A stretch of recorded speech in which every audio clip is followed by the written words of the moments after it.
কিন্তু দারুণ একটা রেসিপি তোমাদের সাথে শেয়ার করব। আর এই রান্নাটা খুবই সাধারণ হলেও টেস্ট কিন্তু হবে অসাধারণ। আর এটা একটা সম্পূর্ণ নিরামিষ রেসিপি, যে কোনো নিরামিষ দিনে কিন্তু তোমরা খুব সহজেই বানিয়ে ফেলতে পারো। আজকের বানিয়ে দেখাবো ঝিঙের জল ভরা। ঝিঙের জল ভরা বানাতে গেলে কী কী উপকরণ লাগছে চলো দেখিয়ে নিই। এখানে নিয়েছি আমি ঝিঙেটাকে এরকম লম্বাভাবে একটু মোটা সাইজের করে আমি কেটে নিয়েছি। এখানে নিয়েছি নুন, ধনেপাতা কোচানো, ফোড়নের জন্য নিয়েছি 5 ফোড়ন আর কাঁচা লঙ্কা আছে এখানটায় রাখা। এখানে আছে জিরে বাটা, কাঁচা লঙ্কা আর আদা বাটা আছে এখানটায়। এখানে নিয়েছি আমি হলুদ গুঁড়ো, চিনি, ধনের গুঁড়ো, টমেটো একটা 4 ভাগ করে নিয়েছি, আর লাগছে ছোলার ডাল। আর এখানে এরকম ডুমো ডুমো করে আমি আলু কেটে নিয়েছি। প্রথমে আমি ছোলার ডালটাকে কিন্তু 3 থেকে 4 ঘন্টা আমি ভিজিয়ে রেখেছিলাম। প্রথমে আমি ছোলার ডালটাকে ভালো করে বেটে নেব। ডালটাকে আমি বেটে নিয়েছি। এবার ডালের মধ্যে একটু হলুদ গুঁড়ো দিয়ে দেবো, পরিমাণ মতো নুন,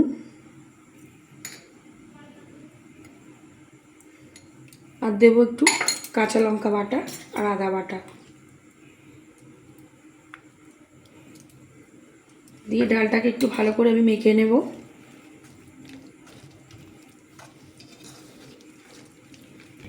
ডালটাকে খুব ভালোভাবে আমি এগুলোর সাথে ফেটিয়ে নিয়েছি।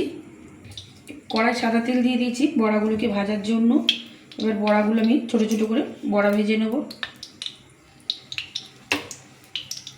আর এটা কিন্তু ছোলার ডাল ছাড়াও তোমরা মটর ডালেও করতে পারো কিংবা মুগ ডালেও করতে পারো।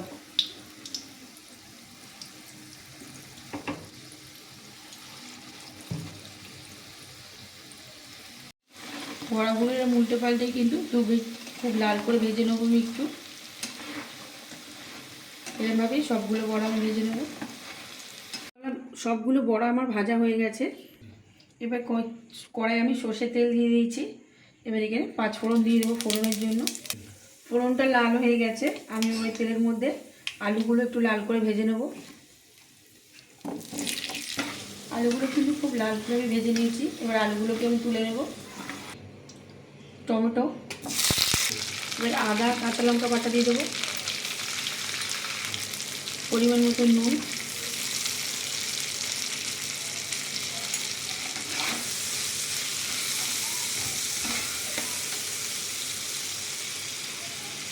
জিরে বাটা, ধনের গুঁড়ো,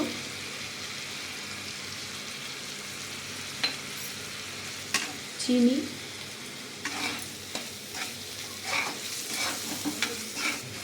হলুদ গুঁড়ো। ভালো করে মশলাটাকে একটু কষিয়ে নেব আমি। মশলাটা খুব ভালোভাবে কষানো হয়ে গেছে। এবার ঝিঙেগুলোর মধ্যে দিয়ে দেবো। ঝিঙেগুলো এর সাথে দিয়ে ভালো করে একটুখানি কষিয়ে নেবো আমি। ঝিঙেটা কষতে কষতে কিন্তু বেশ অনেকটা পরিমাণে জল বেরিয়ে গেছে ঝিঙের দিয়ে। এবার এখানে ভাজা আলুগুলো এবার দিয়ে দেবো।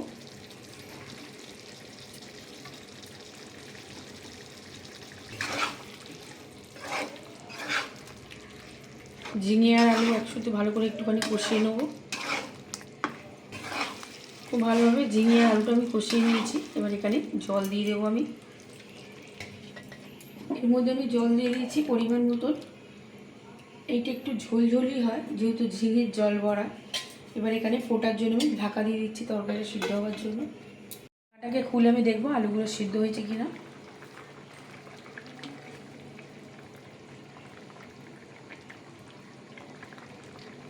আলু আর ঝিঙে খুব ভালোভাবে সিদ্ধ হয়ে গেছে।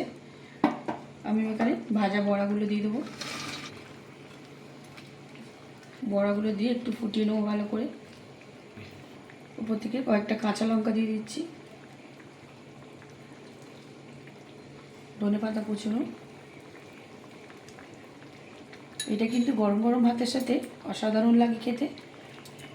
আর আজকের এই রেসিপিটা যদি তোমাদের ভালো লেগে থাকে তোমরা এরকমভাবে বাড়িতে তৈরি করবে। আশা করি কিন্তু তোমাদের খুবই ভালো লাগবে। আমার একদম রেডি হয়ে গেছে ঝিঙের জল ভরা। আমি ওইটাকে নামিয়ে নেব। সম্পূর্ণ একটা নিরামিষ রেসিপি তোমাদের সাথে শেয়ার করলাম। তোমরা যে কোনো নিরামিষ দিনে এরকমভাবে বাড়িতে তৈরি করবে। আশা করি কিন্তু তোমাদের খুবই ভালো লাগবে। আর যদি ভালো লেগে থাকে তাহলে প্লিজ একটা লাইক কমেন্ট শেয়ার। আর যারা এখনও পর্যন্ত আমার চ্যানেলটাকে সাবস্ক্রাইব করোনি প্লিজ তাদের কাছে অনুরোধ রইল আমার চ্যানেলটাকে সাবস্ক্রাইব করে আমার পাশে থাকার জন্য।